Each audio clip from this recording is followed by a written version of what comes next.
Assalamualaikum warahmatullahi wabarakatuh. Pemirsa, sudah jadi fitrah bila seorang ayah akan bergembira dengan kelahiran anaknya. Seorang paman akan bergembira dengan kelahiran keponakannya, dan seorang kakek akan bergembira dengan kelahiran cucunya. Dan fitrah itu pun tidak terkecuali atas Abu Lahab saat mendengar kabar kelahiran keponakannya. Abu Lahab pun sangat bergembira seraya meneriakkan kata-kata pujian atas kelahiran keponakannya tersebut sepanjang jalan. Saking gembiranya, ia segera mengundang tetangga, teman-temannya, dan para kerabat dekatnya untuk merayakan kelahiran keponakan barunya tersebut. Dan beberapa tahun kemudian, setelah Rasulullah menginjak remaja, Rasulullah Shallallahu Alaihi Wasallam diajak pamannya yang lain, yakni Abu Thalib. Abu Thalib biasa mengajak keponakannya untuk berdagang ke negeri Sam. Nah, dari pengalaman berdagang bersama pamannya ini membentuk karakter pribadi Rasulullah jadi pribadi yang ulet dan jujur. Tidak hanya diajari pamannya Abu Thalib berdagang, Rasulullah juga pernah menjadi pengembala kambing, baik untuk keluarganya sendiri maupun untuk orang lain dengan mendapat upah.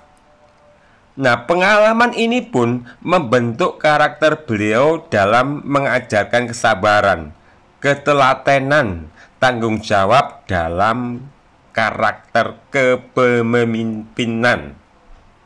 Nah, sikap dan tingkah laku Rasulullah yang senantiasa menunjukkan keluhuran budi itu membuat kaum Quraisy mengagumi dan simpatik. Mereka mengakui sifat-sifat luhur dan mulia pada diri Rasulullah seperti kejujuran, sifat yang berwibawa, dan akhlak yang mulia, sehingga beliau dikenal sebagai sosok pemuda yang jujur, al-amin. Nah, begitu jujurnya kaum Quraisy dalam menilai kepribadian Rasulullah. Namun dalam perjalanan waktu, saat usia Rasulullah mencapai umur 40 tahun dan kemudian turun perintah agar Rasulullah dakwah terang-terangan, maka tiba-tiba seakan Rasulullah dianggap tengah menimpakan sebuah gunung ke tengah-tengah kaum Quraisy. Sehingga kaum Quraisy yang sebelumnya mengagumi dengan segala pujian yang disematkan kepada beliau, tiba-tiba 180 derajat berbalik menjadi marah, membenci dengan segala cap-cap kebencian. Rasulullah dicap gila, Rasulullah dicap bodoh, dicap pembohong, dan juga dituduh pemecah belah umat. Di mana kaum kafir Quraisy yang merupakan masyarakat penyembah berhala, dan mereka membuat berhala Lata, Uzza, Manat, dan Hubal, kemudian menjualnya kepada orang-orang yang mengunjungi Ka'bah sebagai sesembahan.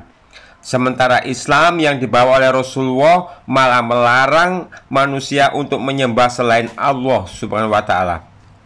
Maka tentu itu bisa menjadi sebab kaum Quraisy marah dan menolak mengikuti ajaran Islam. Mereka khawatir akan kehilangan mata pencarian utama ketika mereka yang kerjaannya membuat patung berhala itu tiba-tiba dilarang oleh ajaran Islam. Kaum Quraisy begitu teguh dan penuh ketaatan serta fanatik terhadap adat istiadat. Kepercayaan yang mereka yakini merupakan serapan nilai-nilai kearifan budaya lokal dari para leluhur mereka.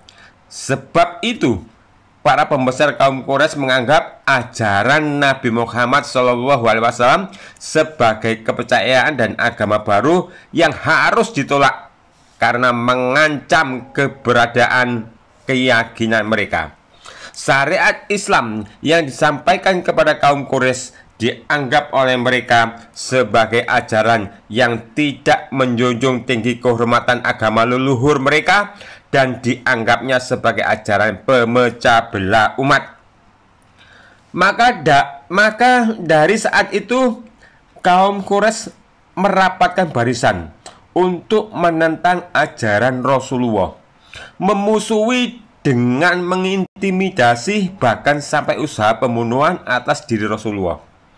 Dan perlawanan kaum Quraisy terus bersambung pada banyak peperangan. Padahal Rasulullah hanya menjalankan amanah risalah keilahian, menyampaikan apa yang hak itu hak dan menyampaikan apa yang batil itu batil atas bimbingan kewahyuan.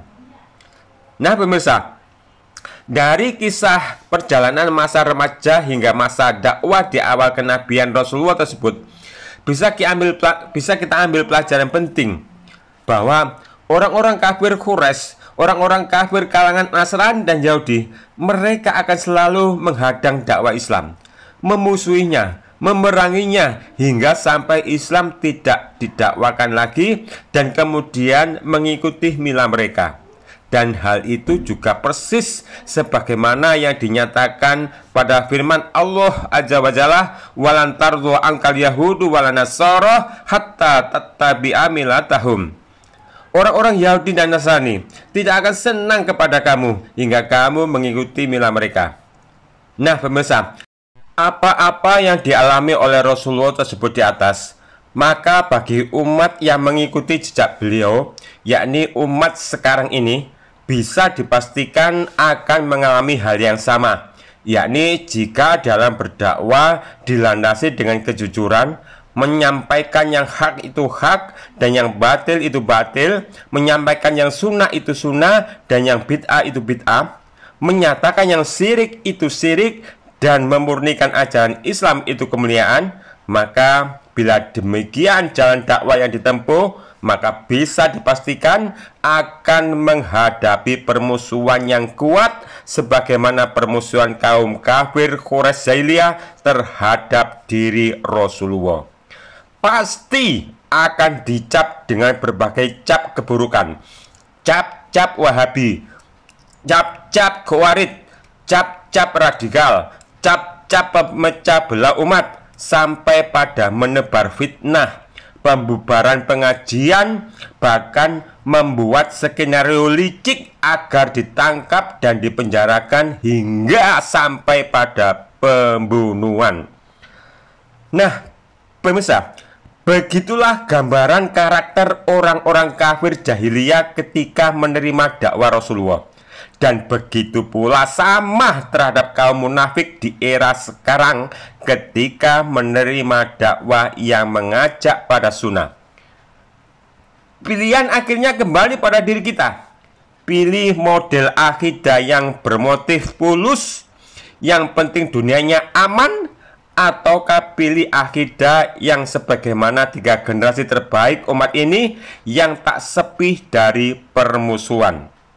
Nah, subhanaka Allahumma wa bihamdika asyhadu alla ilaha illa anta astaghfiruka wa atubu ilaik.